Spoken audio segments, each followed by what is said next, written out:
Hi, welcome to my channel learning tutorial. ఈరోజు కొన్ని confusing words చూద్దాము. చూడండి. బీఓఆర్ఎన్ బార్న్ అంటే జన్మించు. బీఓఆర్ఎన్ఈ బార్న్ అంటే మోయు. ఎగ్జాంపుల్స్ చూడండి. I was Born on April 4th. నేను ఏప్రిల్ 4th జన్మించాను, పుట్టాను. We have Born out burdens with patience. మేము మా బరువులనన్నీ చాలా సహనంతో మోసాము. మేము మా బరువులను చాలా సహనంతో మోసాము. సో బీఓఆర్ఎన్ బార్న్ అంటే జన్మించడం, బీఓఆర్ఎన్ఈ బార్న్ అంటే మోయడం. నెక్స్ట్, చైల్డిష్ అంటే పిల్లతనం.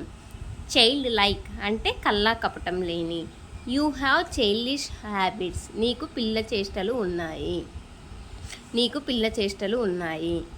చైల్డ్ లైక్ అంటే కల్లా కపటం లేని. We like his childlike habits అంటే we like his childlike habits. మాకు అతని కల్లా కపటం లేని అలవాట్లు బాగా నచ్చుతాయి అని దానికి మీనింగ్. సో చైల్డిష్ అనేది నెగిటివ్ సెంటెన్సెస్లో యూస్ చేస్తారు. చైల్డ్ లైక్ అనేది పాజిటివ్ సెంటెన్సెస్లో యూస్ చేస్తారు. చైల్డిష్ అనేది నెగిటివ్ సెంటెన్సెస్లో యూస్ చేస్తారు. చైల్డ్ లైక్ అనేది పాజిటివ్ సెంటెన్సెస్లో యూస్ చేస్తారు. Next, disease. డిఈసిఈఏఎస్సి. డిసీజ్ అంటే మరణించడం. డిఐఎస్ఈఏఎస్సి. డిసీజ్ అంటే వ్యాధి, రోగము. సో డిసీజ్ అంటే ఎగ్జాంపుల్ చూడండి.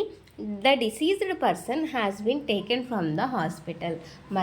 మరణించిన వ్యక్తిని హాస్పిటల్ నుండి తీసుకువెళ్ళారు. మరణించిన వ్యక్తిని హాస్పిటల్ నుండి తీసుకొని వెళ్ళారు. సో డిసీజ్ అంటే వ్యాధి, రోగము. He was died of an incurable disease. అతను ఒక నయం కాని రోగంతో చనిపోయాడు. సో డిసీజ్ అంటే మరణించడం, డిసీజ్ అంటే వ్యాధి. ఓకే. Next, lend. లోన్ అంటే రుణము, అప్పు. ఓకే. లెండ్ అంటే అప్పు ఇచ్చు. ఓకే. లోన్ అంటే రుణము, లెండ్ అంటే అప్పు ఇచ్చు. ఎగ్జాంపుల్ చూడండి. The bank granted him a loan. Bank అతనికి లోను మంజూరు చేసింది, రుణం మంజూరు చేసింది. లెండ్ అంటే అప్పు ఇచ్చు. లెండ్ మీ సమ్ మనీ, నాకు కొంచెం మనీ అప్పు ఇస్తారా అని. సో లోన్ అంటే రుణము, లెండ్ అంటే అప్పు ఇవ్వడము. నెక్స్ట్, ఫార్దర్ అంటే దూరంగా, ఫర్దర్ అంటే ఇంకా. ఎగ్జాంపుల్ చూడండి. Mumbai is farther from Delhi than Varanasi. Mumbai Delhi కన్నా కూడా వారణాసికి ఇంకా దూరంగా ఉంటుంది. ముంబై ఢిల్లీ కన్నా కూడా వారణాసికి ఇంకా దూరంగా ఉంటుంది. ఫర్దర్ అంటే ఇంకా. The jury ask for further help అంటే జ్యూరీ ఇంకా హెల్ప్ చేయమని అడిగింది. The jury ask for further help. Jury ఇంకా హెల్ప్ చేయమని అడిగింది. హెల్ప్ అంటే సహాయం, ఆస్క్ అంటే అడగడం. ఓకే. ఫర్దర్ అంటే ఇంకా. Okay. Next, floor. FLOOR. Floor అంటే నేల. FLOUR. ఫ్లోర్ అంటే పిండి. Okay. She is sitting on the floor.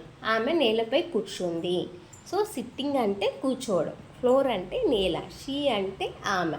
So she is sitting on the floor అంటే ఆమె నేలపై కూర్చుంది. Floor, FLOUR. ఫ్లోర్ అంటే పిండి. We make chapatis of wheat flour. మేము గోధుమ పిండితో చపాతీలు చేస్తాము. So FLOOR. ఫ్లోర్ అంటే నేల, FLOUR. ఫ్లోర్ అంటే పిండి. నెక్స్ట్, ఎక్స్పాండ్ అంటే విస్తరించడం, పెద్దదిగా చేయడం. ఎగ్జాంపుల్ చూడండి. We shall have to expand our office space. మేము మా ఆఫీస్ యొక్క స్పేస్ని విస్తరించాలి, పెద్దదిగా చేయాలి. సో ఎక్స్పాండ్ అంటే విస్తరించడం. ఎక్స్పెండ్ అంటే ఖర్చు పెట్టండి. We should not expend beyond our limits అంటే మేము మా స్తోమతకు మించి ఖర్చు చేయము. We should not expend beyond our limits.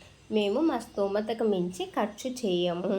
Beyond our limits అంటే మన దానికి మించి అని అర్థం. సో లిమిట్స్ అంటే స్తోమత, ఒక అర్హత.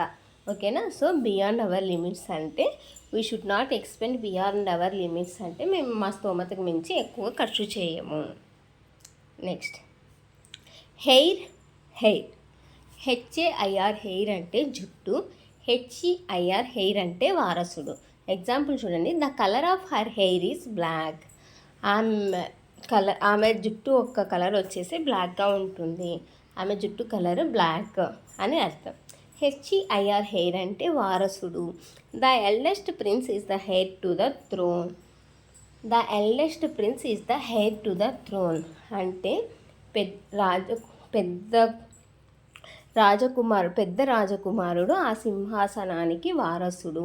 థ్రోన్ అంటే సింహాసనం, ఎల్డెస్ట్ అన్న పెద్ద, ప్రిన్స్ అంటే రాజకుమారుడు, హెచ్ఈఐఆర్ హెయిర్ అంటే వారసుడు. Okay, the eldest prince is the heir to the throne అంటే పెద్ద రాజకుమారుడు ఆ సింహాసనానికి వారసుడు అని meaning. Next however HOWEVER అంటే గ్యాప్ లేకుండా, హౌ ఎవర్ అంటే అయినప్పటికీ, how space EVER however అంటే ఎలాగైనా. ఓకే, ఎగ్జాంపుల్ చూడండి, however much it hurt he could do it. అతనికి ఎంత బాధ అయినప్పటికీ అతను చేయగలిగాడు. అతనికి ఎంత బాధ అయినప్పటికీ అతను చేయగలిగాడు అని దానికి మీనింగ్. హౌ ఎవర్ అంటే అయినప్పటికీ, అతనికి ఎంత బాధ అయినప్పటికీ, ఎంత నొప్పించినప్పటికీ అతను చేయగలిగాడు. HOW హౌ స్పేస్ EVER అంటే ఎలాగైనా. I am certain that however you decide to work you will succeed. నేను ఖచ్చితంగా చెప్తాను, నువ్వు ఏదైనా పని చెయ్యాలని డిసైడ్ అయితే ఎలాగైనా దాన్ని చేయగలవు, నువ్వు సక్సీడ్ అవుతావు, ఎలాగైనా దాన్ని సక్సీడ్ అవుతావు. ఓకేనా. సర్టైన్ అంటే మీనింగ్ ఖచ్చితంగా. So I am certain that however you decide to work you will succeed. నేను ఖచ్చితంగా చెప్తాను, నువ్వు ఏదైనా పని చేయాలనుకుంటే ఎలాగైనా దాన్ని సక్సీడ్ అవుతావు, ఎలాగైనా చేయగలవు అని మీనింగ్. నెక్స్ట్ లీస్ట్ అంటే అందరిలో చిన్నది, లెస్ అంటే ఇద్దరిలో చిన్నది. Okay, he walked the least distance of all. అతను అందరికన్నా చాలా తక్కువ దూరం నడిచాడు. He walked the least distance of all. So అతను అందరికన్నా చాలా తక్కువ దూరం నడిచాడు. లెస్ అంటే ఇద్దరిలో చిన్నది. I earn less money then him. నేను అతనికన్నా తక్కువ డబ్బులు సంపాదిస్తాను. ఎర్న్ అంటే సంపాదించడం. Okay, I earn less money then him. నేను అతనికన్నా తక్కువ డబ్బులు సంపాదిస్తాను అని మీనింగ్. ఓకే, ఇవి ఈరోజు confusing words. I hope you like this video. If you like this video, please do like, share and subscribe. Thanks for watching.